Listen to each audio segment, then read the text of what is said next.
Qual câmera que eu tenho que olhar? Não sei. Primeiro, né? Oi, gente. Tudo bem? Eu sou a Gabi.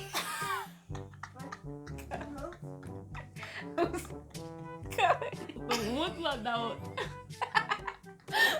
Tem várias câmeras aqui. Quando eu olhar aquela ali, é a minha. Essa aqui que é a minha. Meu Deus dessa vida. Eu acho que é melhor eu te chamar. Obrigada. Ai, tem uma almofadinha pra eu colocar no meu colo? Por quê?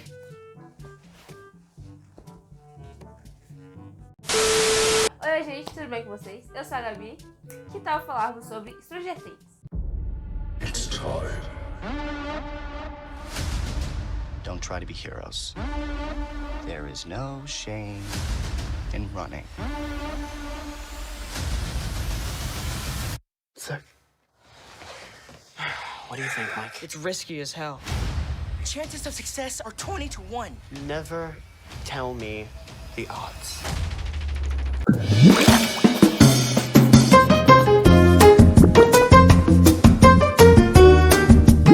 E pra me ajudar a comentar sobre essa série, eu trouxe ninguém mais, ninguém menos que a nossa Sara Trizia. Oi, gente. Eu tô cansada da minha cara. Então Fala vamos com o povo, lá. Fala com o povo. Oi, gente, vocês já me conhecem, eu sou a Sara. Deixar aqui no linkzinho, acho que é aqui. Vou lá, Ou é não aqui? sei. Que legal! Tô muito... Corte, curte. Deixar aqui linkado os cards pra vocês assistirem os nossos outros vídeos. Isso é muito de quality. Semana passada lançou a 4ª temporada de Stranger Things. Venho do passado pra dizer que tá impecável, que você deveria assistir. E se você não assistiu e não quer tomar o spoiler, acho melhor você sair um pouco desse vídeo. Assiste e depois você volta, porque vai ter um spoilerzinho. É, tem que avisar, tem que avisar. Muito pequeno, mas vai ter, então melhor evitar. Pois é. Saiu agora, sexta-feira. A gente tá gravando na sexta-feira, assim que saiu. Chique. 4 da manhã, estávamos lá, acordadas, comendo pizza e Coca-Cola, assistindo essa série. Muito bom. Porque estávamos fazendo um vídeo pra vocês. Não era porque a gente tava querendo assistir. É Era comprometimento. só por causa disso. Série muito boa. Acabou com a gente. Então, psicológico, destruído. Litros. Mas é boa. 5 estrelas, favorita. Pra você que tá aí, perdido, tava numa caverna nesses últimos tempos e não viu que lançou a 4ª temporada e não assistiu ainda e vai colocar sua conta em risco ao assistir esse vídeo, a gente vai fazer um breve resuminho. A gente não, né? A dona Sara vai fazer um breve resuminho sobre o que aconteceu nessa temporada. Não, a gente não vai entrar muito em detalhes, é só pra... Pô, esqueci, assisti no dia que lançou, já é uma semana, esqueci. Então, já vai dar uma lembradinha aqui. Pois é, e a primeira parte da 4ª temporada já lançou faz um tempo. Já né? tem um mês faz já. Fizeram a gente esperar um mês. É um absurdo isso, mas tudo bem. Nos últimos 2 episódios. Mas tudo bem, foram 2 episódios bem carregados. Valeram 2 a horas. pena. Então Valeu a valeu a pena, pena. espera. Então, a 4ª temporada se passa depois daqueles acontecimentos quando o Hopper supostamente morre. Parte do grupo vai pra uma nova cidade, é Lenora, se não me engano. Vai pra Lenora e a outra parte do grupo fica em Hawkins. E eles estão descobrindo que todas as coisas que eles estavam lutando contra não tinham acabado. Pelo contrário, eles estavam voltando em mais forte. Então, tipo, o portal tinha sido fechado, mas estavam acontecendo alguns ataques de pessoas morrendo sem saber. Tipo, ninguém sabia quem estava matando de uma forma muito estranha. Muito estranha. Jovens com braços e pernas quebrados e os olhos estourados. Tipo, todo mundo da cidade achava que era um caso de serial killer. Tipo um serial killer. Só que eles sabiam, né? Porque eles não eram muito espertos. Eles já sabiam que tinham coisas sobre o mundo invertido e foram lá investigar. Então eles descobriram que tinham novos portais sendo criados. E que não era a Eleven que estava criando. E que não era Eleven. E tinha um novo vilão. Novo entre aspas, né? Porque na verdade ele já tava ali desde o começo, meio que arquitetando tudo. Só que agora que ele viu que tudo tava dando errado, ele, não, vou fazer o mesmo, né? Pra ver se agora vai. Quer bem feito, faça você mesmo. Exatamente. Pensou. Vecna foi Pensou o fez. Vecna. Pensou o Vecna. Então, esse novo vilão é o Vecna. É um vilão que entra na mente das pessoas, de pessoas que têm traumas e culpa. E usa dessa culpa pra poder interferir na vida delas e matar, né, mesmo? E usar essa morte, de certa forma, parecia um sacrifício, algo assim, pra poder abrir portais. E tornava ele mais poderoso. Com isso, né, tornava ele mais poderoso.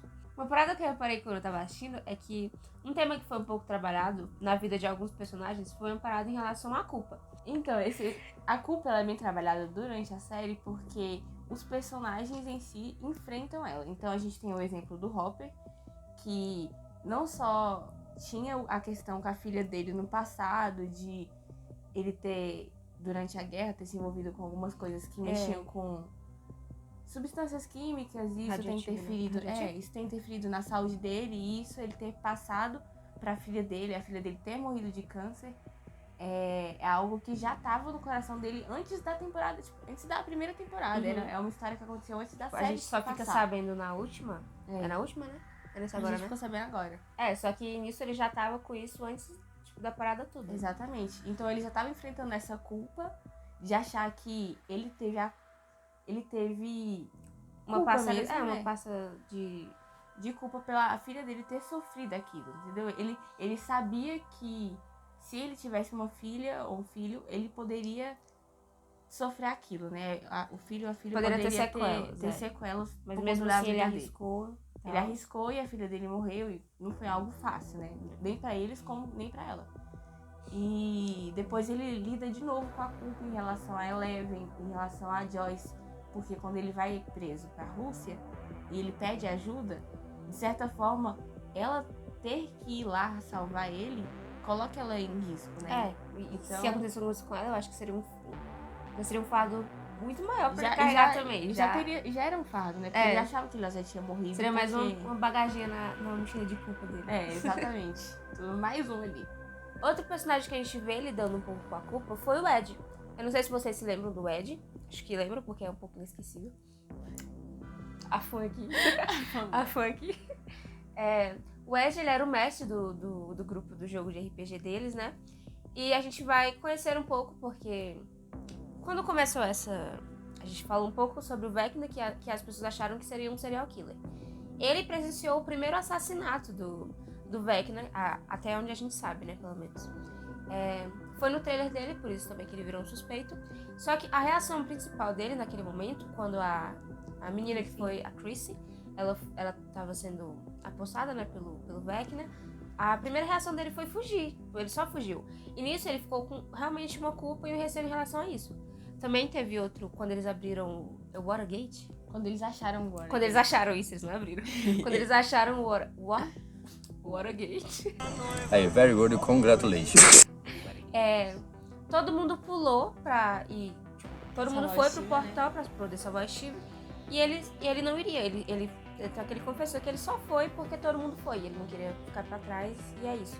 Então, uma coisa que ele carregou muito sobre si é porque ele sempre fugia. A gente viu que nisso foi trabalhada a culpa nele, porque no último episódio... Aliás, falei agora. No último episódio, a gente viu que ele se redimiu. E no lugar dele fugir, ele foi tentar ganhar um pouco mais tempo com os morcegos lá do Vecna.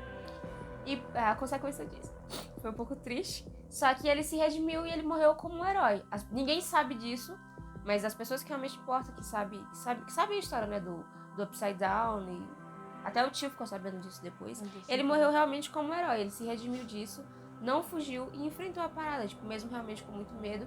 Tentou colocar o Dustin lá em segurança e foi enfrentar os negócios. E ele superou a culpa dele. Ele pegou a culpa como aprendizado e transformou isso em um ato extremamente altruísta, né? Ele podia ter escalado a cordinha e ia ficar de boa lá com o Dustin, mas ele se sacrificou pra poder ganhar mais tempo e deixar as pessoas em segurança da cidade. De certa forma, acho que ele provou algo pra si mesmo, de que ele não era covarde. Acho que ele tem até um ponto da série que ele fala que ele é covarde. Tipo, ele fala assim, nós não somos heróis.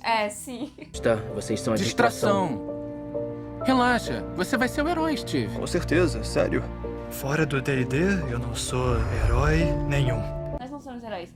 E ele falava isso de brincadeira, mas você vê que aquilo ali machucava ele de uma forma que ele sentia que não tinha uma devida importância, assim. Ele não exercia o que ele poderia exercer e ter um papel importante em tudo que estava acontecendo. Então, quando ele fez aquilo, não só foi um ato altruísta para ajudar a cidade, mas também provou para ele mesmo de que ele não era covarde. Sim. E ele meio que concluiu algo, né? Então, até que tinha aquela pendência por ele nunca ter se formado e tal. Então, tudo isso machucava muito ele. Ele deu a vida pra salvar as pessoas que condenam ele de ser o assassino.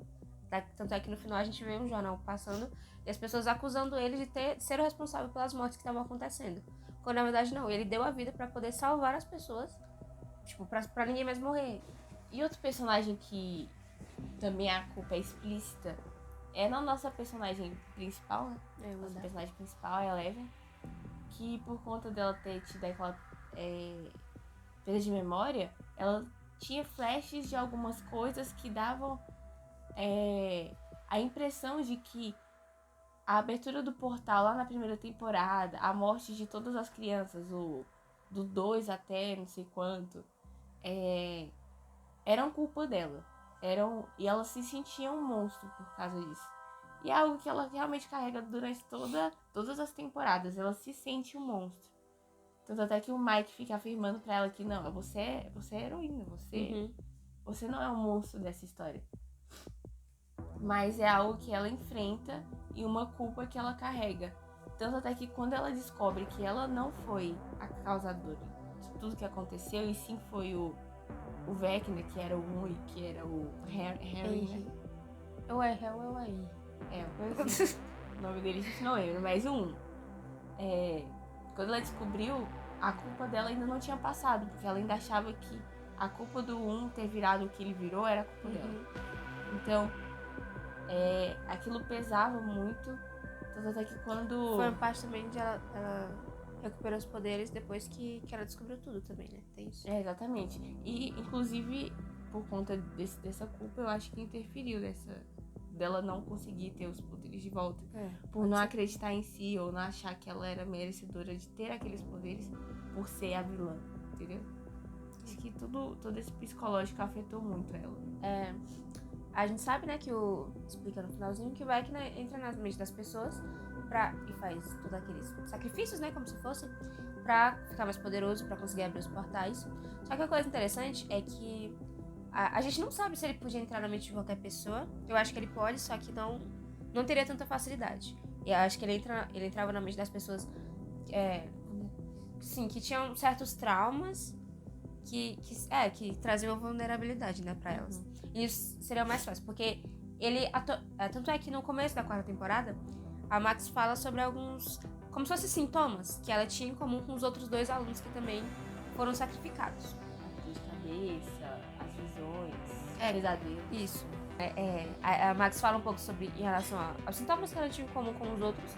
E a gente vê isso porque o Vecna, ele mexia muito em relação ao psicológico das pessoas. Ele atormentava muito em relação a isso. Então ele mexia em feridas que as pessoas tinham na cabeça, né? Não feridas literalmente. Não literalmente. Ele mexia em coisas que as pessoas não eram bem resolvidas. Em realmente traumas psicológicos que as pessoas tinham. Por exemplo, a Chrissy, ela tinha bulimia, não era? A mãe da Chrissy fazia terror psicológico com ela por conta do físico dela, né? Então ela não deixava que ela comesse muito. Falavam que as roupas dela ficavam apertadas e isso gerava uma bulimia na Chrissy. Eu não sei se o termo certo é bulimia, desculpa se eu falei errado. Mas ela tinha questões com a alimentação. O que a gente entendeu foi somos leigos. Enfim, e nisso o Vecna trabalhou exatamente isso, essa parte. Ela não era... Porque não tinha sido bem resolvida na cabeça dela, era uma parada que ainda atormentava muito ela, era realmente um inferno na cabeça dela isso. E ele usou realmente isso pra poder atormentar. Questão de trauma, vulnerabilidade, e ela, em relação a isso, a pessoa sente um pouco de culpa disso. Realmente entra na cabeça, pelo menos eu acho, né? Não tenho bulimia, mas eu acho que entra na cabeça isso. A pessoa ouve tanto isso, tantos comentários, e foi da mãe dela, né? Isso. Que ainda tem mais... Tem um peso maior, como tipo, tem o dobro da medida o comentário da mãe dela. Então, tipo, aí entra muito em você e você se culpa. Tipo, nossa, é verdade, eu não deveria ter comido aquilo. E aí já traz na culpa. Tipo, porque a pessoa quer mudar, a gente vê que o transtorno dela realmente é uma mudança que ela quer ter, só que não é da maneira mais saudável possível, não é da melhor maneira que tem que ser feito. E nisso, o Vecna usou disso pra poder mexer com a cabeça dela e fazer o sacrifício pra poder abrir o portão. Aí tem o outro menino que também é agredido pelos pais. Não fala muito dele, que ele é do grupo de basquete do pessoal. Ah, sim. E não fala muito, mas eu acho que a cobrança era por faculdade, coisas de escola. Pra ter um futuro, né? E é muita pressão isso. A pessoa fica, tipo... sufoca um pouco isso. É um pouco O sufocante. Vecna, ele falava, quando ele pegava as vítimas dele, que o sofrimento delas tinha acabado. Talvez seja esse o motivo dele atacar as pessoas que eram vulneráveis e lidavam com a culpa. Porque ele achava que elas estavam sendo afetadas pelo sistema que ele criticava. E nisso ele tentava salvar elas. Mas, né, da forma bizarra e psicopata dele. Também outro menininho lá que tinha, era um amigo da Nancy que tava dirigindo lá. Que ele se sentia responsável por conta de um acidente que teve. E aí ele se sentia responsável porque ele também parece que foi embora sem prestar atendimento. Eu não lembro muito bem disso.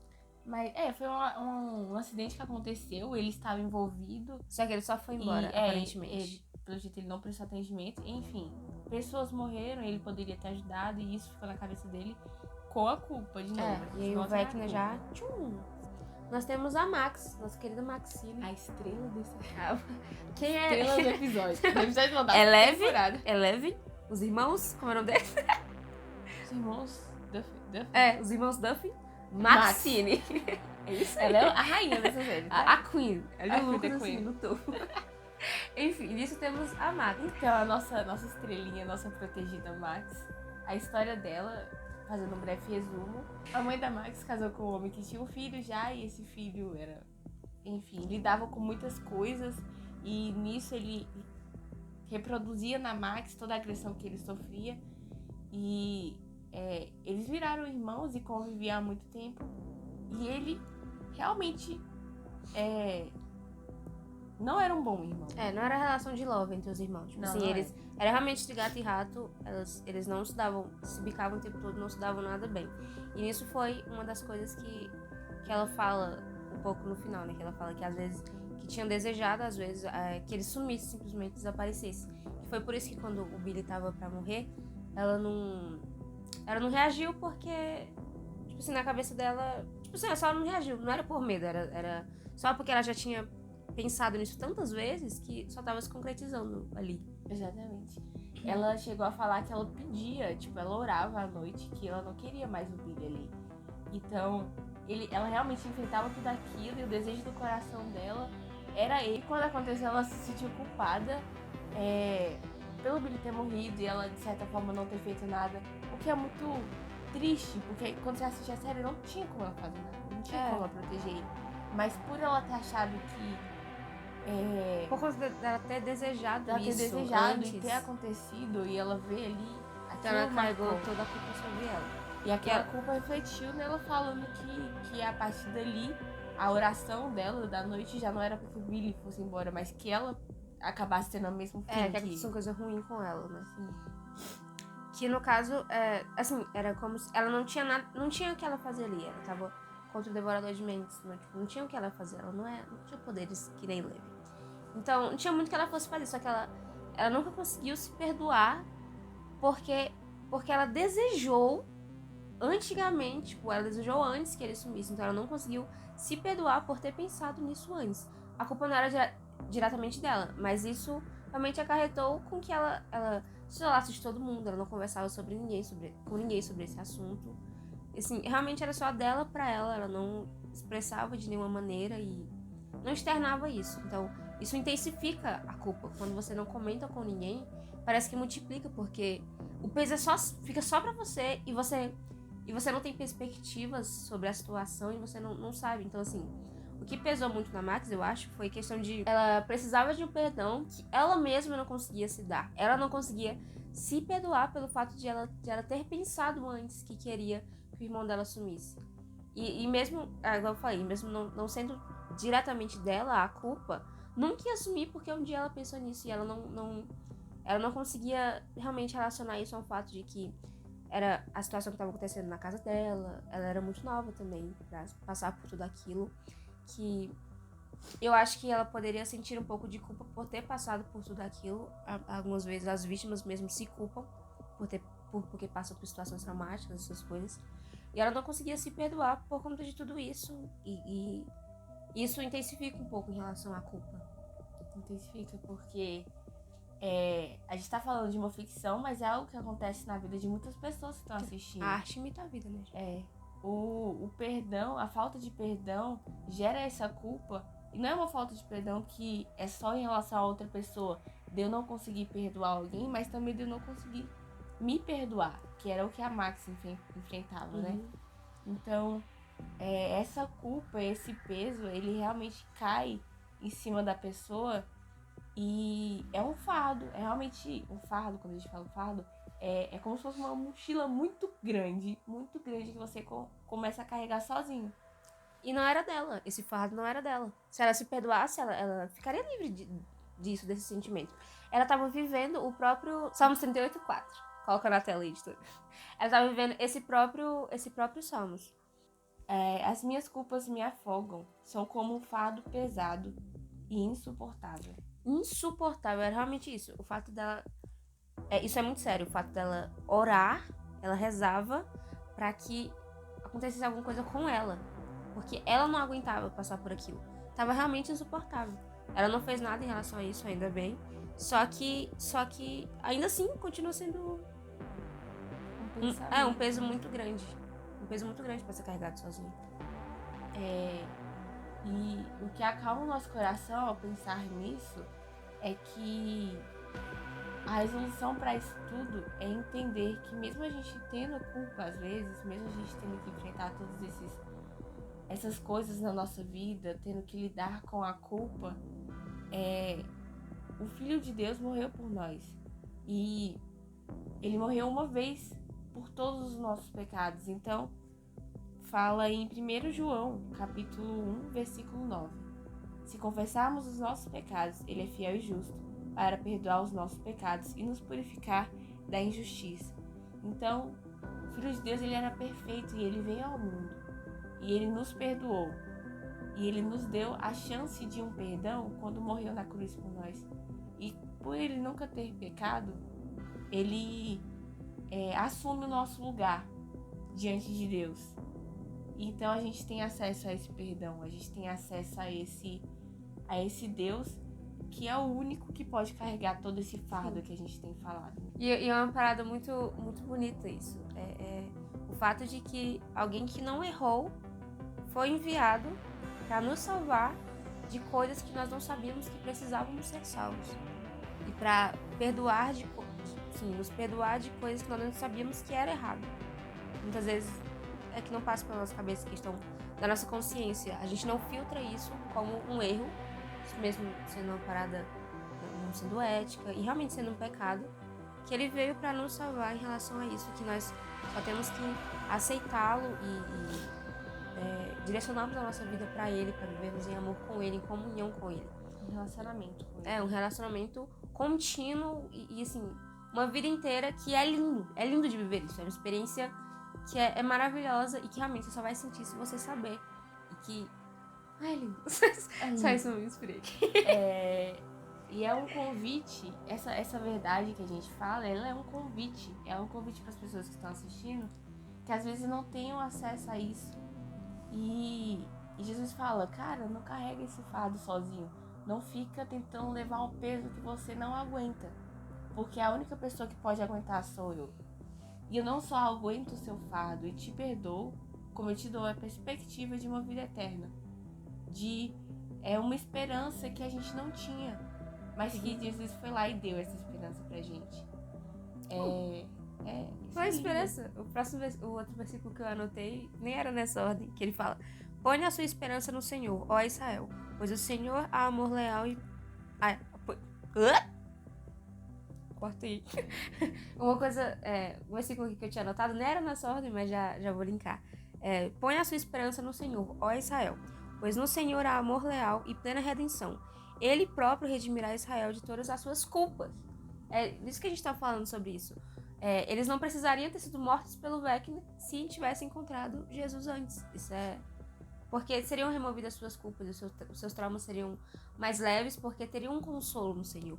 O Vecna não teria Esse poder todo. Né? esse poder de acusá-los por uma coisa que eles já foram perdoados. E isso é lindo, cara. Isso é lindo. Inspirou isso. Pensar que a pessoa mais horrível do mundo, com os piores pecados, pode ser perdoado por Cristo. Acalma o nosso coração, porque lidar com a culpa é algo difícil, lidar com os nossos próprios erros é algo complicado. E saber que o Deus e o nosso Criador nos perdoa, mesmo que nós não mereçamos, é um alívio e é incrível viver esse amor, né?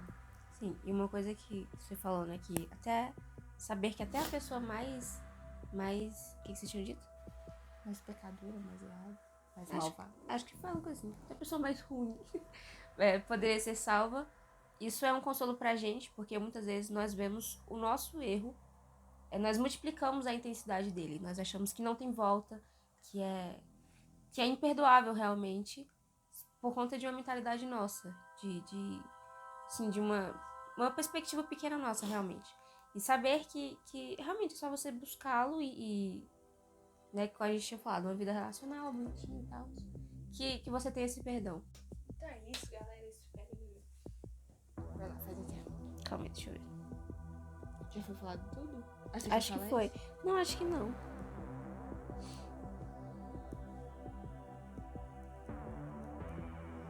Acho que não. Corta a última parte que eu falei. Do último vídeo anterior. De 13 minutos. Só a última parte que eu falei. Então é isso. Esse foi um pouco da nossa análise. Então é isso, gente. Essa foi um pouco sobre a nossa análise em relação a esse tema, né? Na quarta temporada do Stranger Things, especificamente. Espero que vocês tenham gostado. Se gostou, deixa aquele joinha. Se inscreve no canal. Se puder compartilhar com alguns amigos também, vai ajudar bastante o projeto. Manda pro seu amigo, eu vejo se eu esperava. Eu digo se eu esperava não. Gente, porque sério, Stranger Things todo mundo gosta. Sejamos sinceros aqui. Então já... Assim, cara, gostei dessa análise aqui, nunca tinha visto. Né? Muito chique, inédita. Bem recente. A gente acompanhou o hype. Enfim, é isso. Espero que vocês tenham gostado. Até a próxima. Não sei se eu volto, porque eu tava muito nervosa. Siga a gente lá no Instagram. @Gabi. Brincadeira. Siga a gente no Instagram. O tal, gente. O tal. Ali. Vai Aqui sair ali. na tela. Se não for ouvir lá, tem que editar isso. Enfim, gente. Então é isso. Tchau. Até a próxima. Espero que vocês tenham gostado. É isso. Beijo. Foi.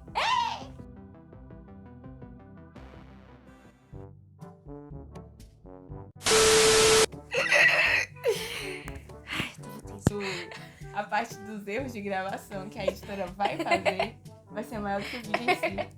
Enfim. Esqueci o que eu ia falar.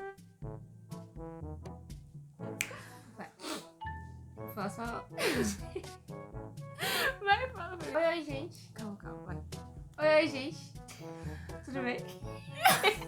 A gente termina esse vídeo amanhã. Oi, gente. Tudo bem com vocês? Hoje a gente vai... Fala, galera. Calma, agora vai. Em relação a isso... A barriga da Gabi quer falar. Oi, gente. Esqueci o nome. Foca aí. Oi, galera. Tudo bem? Meu, vai sair o estúdio. Eu sou a Gabi. Eu sou Oi, gente. Tudo bem? Eu sou a Gabi. Que tal falarmos sobre Stranger Things? Finalmente deu a primeira parte. Corta, vou fazer de novo.